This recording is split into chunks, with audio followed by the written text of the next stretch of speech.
Já dissemos antes que Hegel foi um super idealista, então ele foi fortemente influenciado pela filosofia de Descartes, e Descartes é muito conhecido por ter criado as coordenadas cartesianas e por ter criado também a, o pensamento penso, logo existo. Quer dizer, o postulado penso, logo existo resume de alguma maneira a filosofia de Descartes. Então, bem-vindos todos à nossa palestra de hoje sobre Aprendendo a Pensar. E na quinta nós prometemos que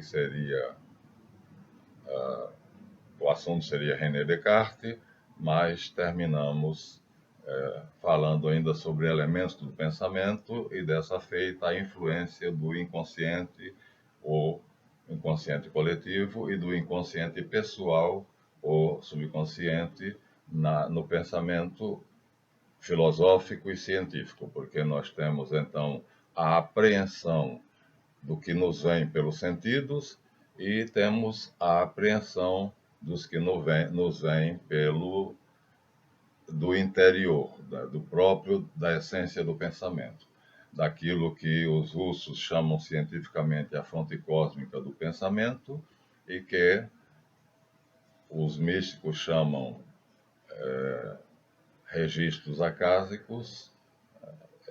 Para mim é uma grande memória divina que eu prefiro chamar de o verbo. Então, de qualquer maneira, desta dimensão cósmica nos advém pensamentos, ou seja, a ideia vem daí. A ideia necessita transformar-se em conceito, o conceito, através de juízos criteriosos, nos leva ao raciocínio, e só após o raciocínio é que nós poderemos expor a nossa ideia, porque ela tornou-se compreensível aos demais. Né? Logicamente, temos de considerar, então, duas fontes de conhecimento: o conhecimento objetivo, empírico, externo, fornecido pelos dados dos sentidos, e o conhecimento interno, subjetivo, que nos advém do subconsciente, já que o inconsciente nos é inacessível, né? Ele, por sua vez, supostamente, segundo as pesquisas mais acuradas e profundas, ele nos advém de uma fonte cósmica. Então, o cérebro não produz a mente, né? Ele capta a mente. Então, a mente está cheia de ideias e essas ideias são captadas pelos inventores, pelos criadores, pelos artistas, pelos poetas, enfim, por todos nós, todos os que têm uma ideia. Concedendo isso, então Descartes vai agora avaliar, então, se o mais importante é a realidade concreta, portanto empírica, ou se a realidade seria mais dependente do subjetivismo, do subjetivo, dos próprios conteúdos internos. Ele então propõe uma sequência de estágios, começando por dissolver ou abstrair tudo que é concreto, para ver se chega a nada. Portanto, se a existência, se a realidade, se o pensamento depende exclusivamente do concreto, ou seja, do empírico, então eu chegarei a nada quando eu excluir da minha memória todas as imagens e todas as coisas que foram fruto, né, de uma construção mental do mundo real, dos objetos. Fazendo isso, ou pensando assim, ele escreve no livro Le Discours, la méthode, o discurso sobre o método, ele diz: não temos nem certeza se estamos sonhando ou se estamos vivendo. Qual é a realidade? Né? Em todas as duas situações, nossa memória registra fatos, atitudes, acontecimentos e tenho que tirar a limpo. Então Descartes se põe a negar, tirar do registro da memória tudo o que é concreto, a começar por si. Então, ele tira da memória o próprio corpo. Quer dizer, o meu corpo não existe. Portanto, este ser que eu estou habituado a ver e a cuja figura eu chamo de eu, então deixa de existir. Simultaneamente, tiro da memória as figuras que estão aqui à minha volta, minha sala, onde estou gravando esse vídeo, e, consequentemente, indo além a minha casa, e o meu bairro, e a minha cidade, e o meu estado, e vou em sucessivas etapas negando tudo o que é realidade, pelo menos assim concebida pela ciência e pela filosofia, até chegar ao universo e eu nego a existência das galáxias, dos sóis, do sidério, né, como sendo tudo não existe, tudo é mera ilusão. E então eu abstraí, quer dizer, dissolvi da minha memória toda a imagem de qualquer coisa concreta. E então Descartes chega ao nada. Mas esse nada é, na verdade, o pensamento, ou seja, dissolvi tudo, mas continuo pensando. O pensamento existe. Não pode ser negado, porque depois que dissolvi todas as coisas, depois que neguei todos os objetos e todas as imagens, continuo pensando.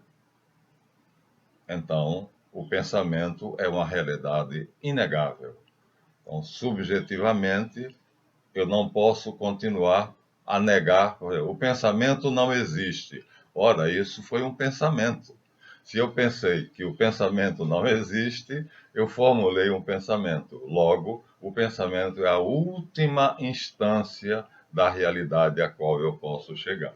Posso negar, portanto, a realidade empírica, material, posso negar tudo, o todo, o grande todo universal, mas eu não posso negar o pensamento, porque até me lembro que eu comecei tudo duvidando. E é por causa dessa dúvida que eu posso dizer: talvez meu pensamento não exista. Ora, mas isto é um pensamento. Então ele formula um postulado, né? Já que o pensamento não pode ser negado, eu penso, logo existo. Isto contém um erro de lógica.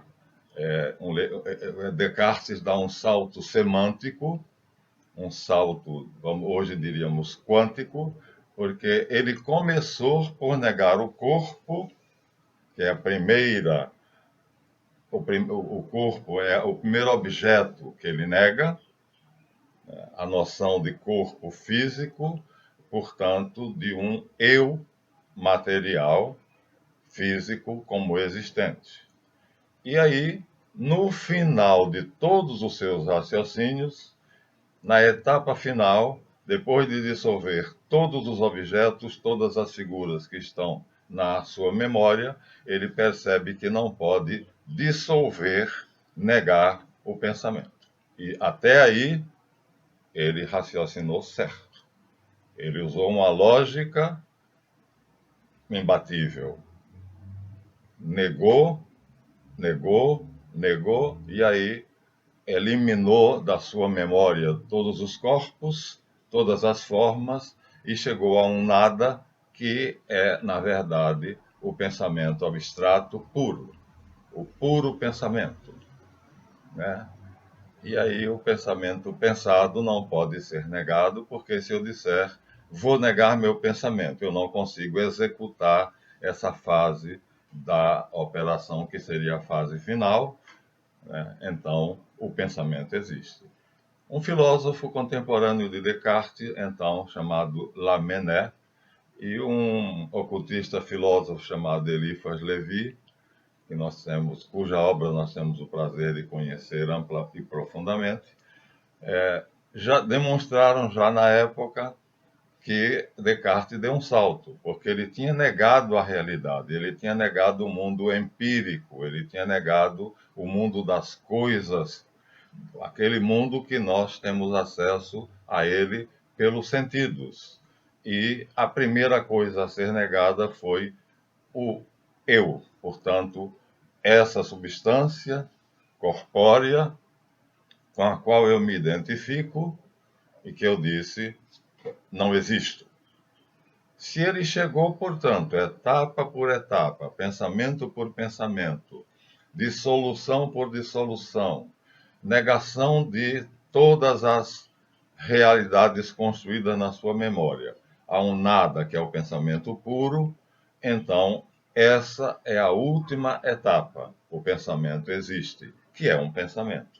Agora, saltar daí para o pensamento existe, logo eu existo, aí ele dá um salto, porque nós estamos no campo da ideia pura, da metafísica, do abstrato. Ele tinha negado o concreto, e foi através da negação do concreto, fase após fase, etapa após etapa, que ele chegou ao pensamento puro, como última realidade a qual eu posso chegar, que eu posso conceber. Agora, pular dessa realidade que é abstrata, o pensamento puro é uma abstração, e aí dizer que se o pensamento existe, logo eu existo.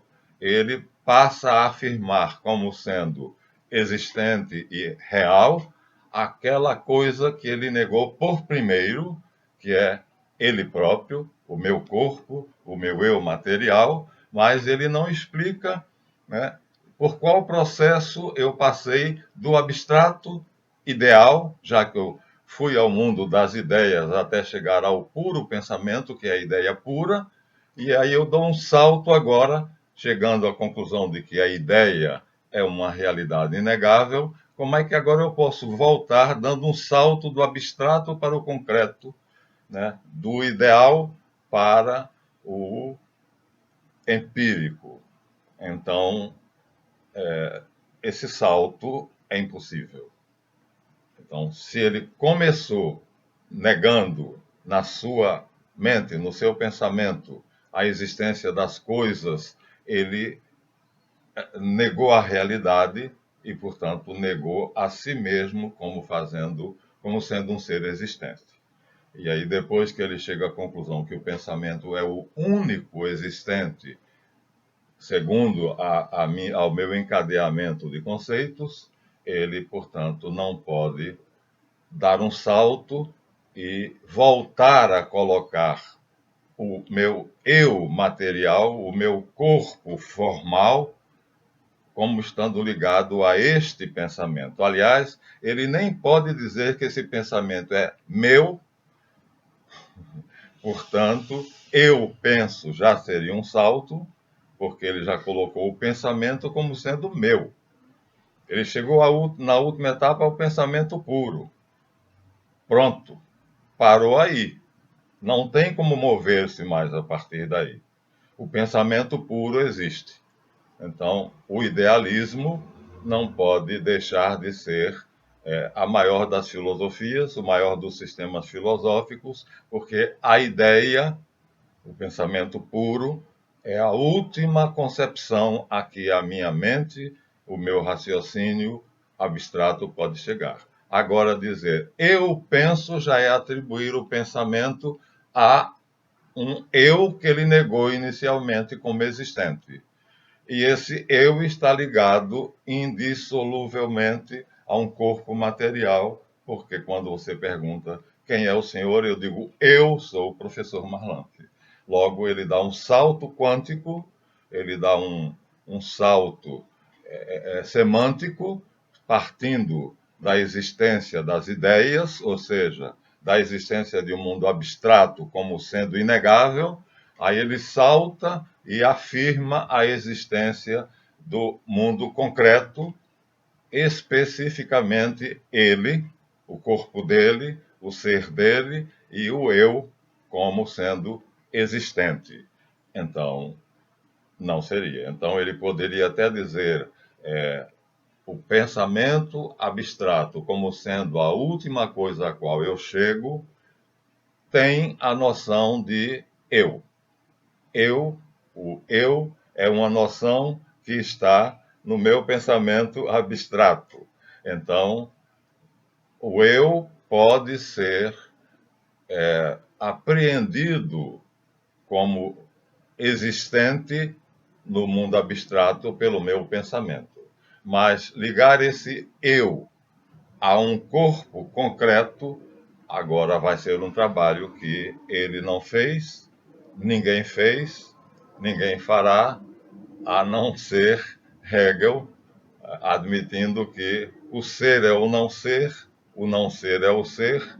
Então, na verdade, o que eu vejo aqui como sendo é ao mesmo tempo não ser, ou seja, está no mundo abstrato do devir, e como devir, o instante passado já passou, né? Porque o vir a ser ou o sendo é a realidade última, e, portanto, o nosso cientista apresentado no início, o nosso filósofo Hegel, fascículo 43, que é fortemente influenciado por Descartes, Hegel, então ele tem toda a razão de chegar a essa conclusão. Por isso, ele diz que a filosofia termina aceitando algo que, na verdade, é um dogma, porque a filosofia crítica de Kant é elogiada por Hegel, que reconhece o fato de ela submeter a uma investigação prévia o valor dos conceitos intelectuais empregados na metafísica. Então, em oposição à objetividade, Kant dá a Hegel aquilo que Descartes também deu, a subjetividade. Mas, quando Kant mostra que na razão, na crítica da razão pura, por não ter penetrado no conteúdo e nas relações que aquelas determinações têm em si, considerando-as apenas segundo a oposição entre subjetivo e objetivo, em oposição, ou essa oposição, diz Hegel, como é secular, o saber imediato e a fé constituirá o intelecto, e tudo isso são o senso comum.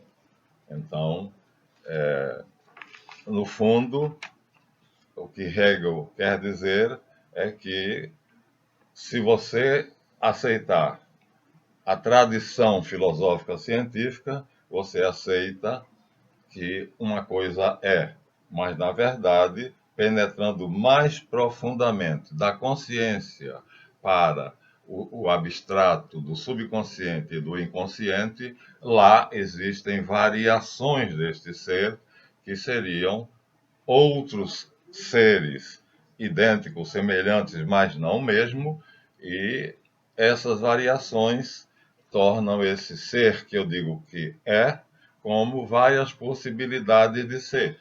Então, há vários Marlanfes na minha concepção, no meu próprio pensamento e no pensamento de vocês. Há o que eu estou vendo agora, a ciência já diz, não é a mesma coisa que você está vendo, porque há uma variação, já que o subjetivo interfere na apreensão da realidade. Portanto, a primeira coisa que Kant faz é quebrar o dogma que até então se seguia, dizendo que ele é uma trava ao pensamento real, à liberdade do pensamento. O dogma do postulado de não contradição, o ser é e o não ser não é, trava a liberdade do pensamento, porque, como Descartes fez, por cada etapa que ele passa, ele afirma que aquele ser, aquele objeto, não é.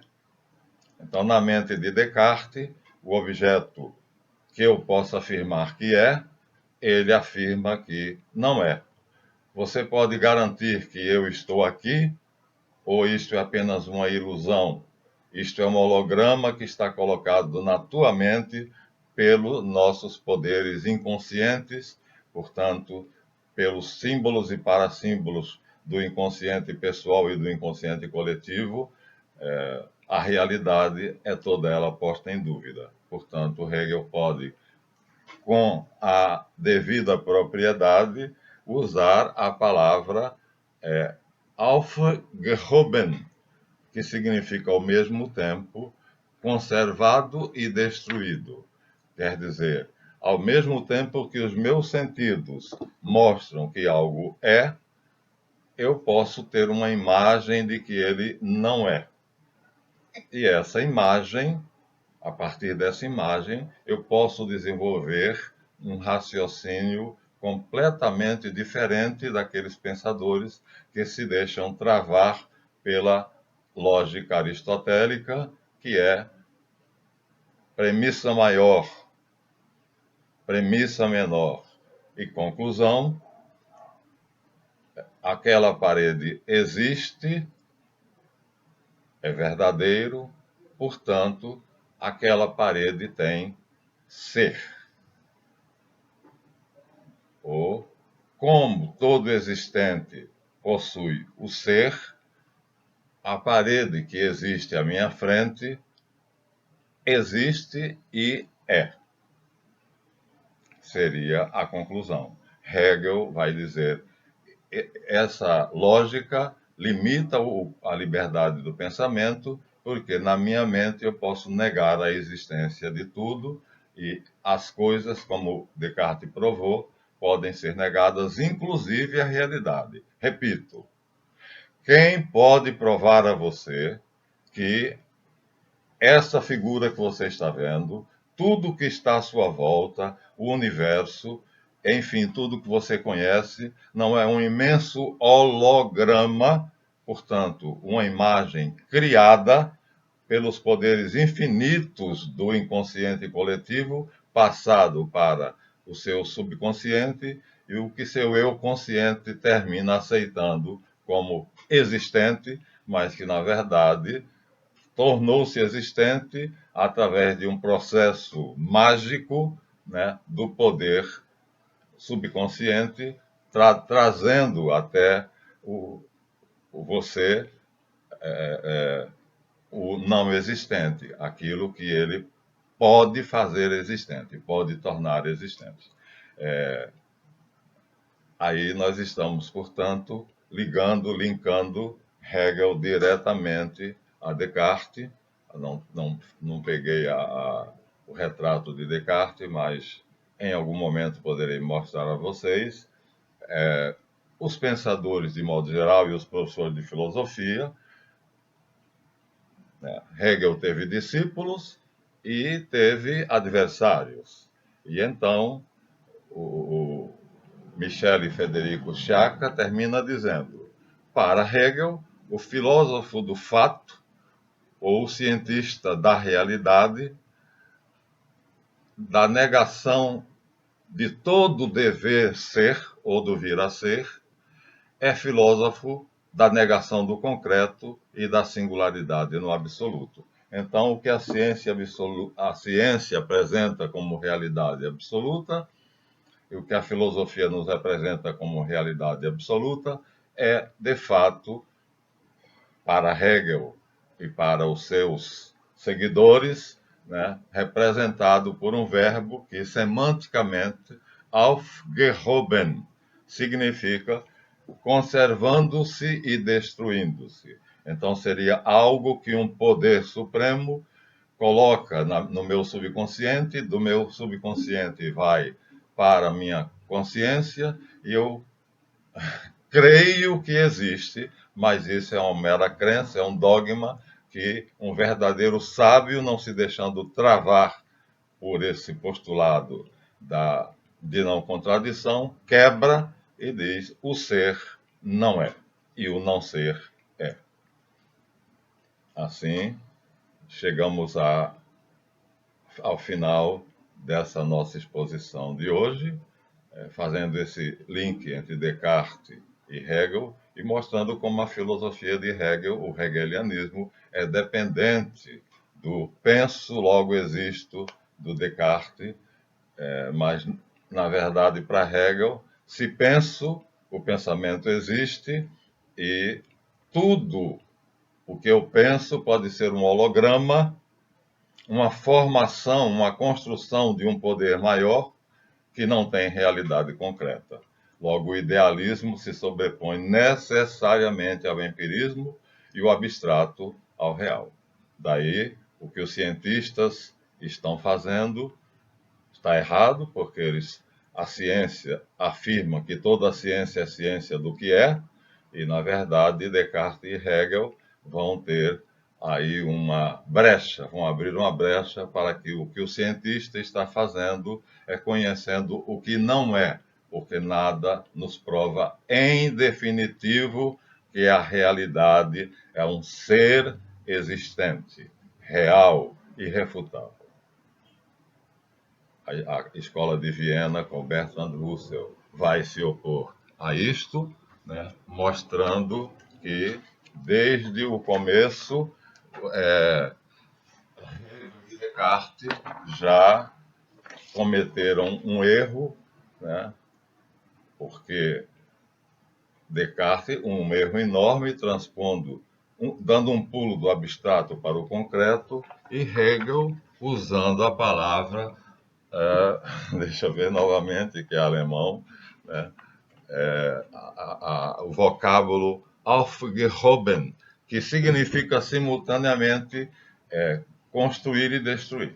Uma palavra apropriadíssima à ideia dele, mas que ou uma coisa está sendo construída ou ela está sendo destruída, segundo a filosofia tradicional e segundo aquilo que entendemos e o Círculo de Viena vai reforçar. Então, esses dois filósofos, Descartes e Hegel, né, que são idealistas, então, na verdade, cometeram grandes erros e quando nós mostrarmos Bertrand Russell e o Círculo de Viena, então, toda a filosofia continental está eivada de erros. Bem, espero que eu tenha sido claro, porque entramos direto, né, num modo de pensar de Descartes, e já tínhamos visto no outro vídeo o modo de pensar de Hegel, ou seja, nós filosofamos. Não apenas estamos estudando as filosofias e os filósofos, mas estamos criticando essas filosofias segundo aquilo que o Círculo de Viena que diz que é necessário fazer. A análise morfológica, a análise lógica ou léxica, a análise segundo a lógica aristotélica ou lógica da linguagem e a análise segundo a lógica matemática que o Círculo de Viena vai priorizar. Então, muito obrigado pela atenção e até o próximo vídeo.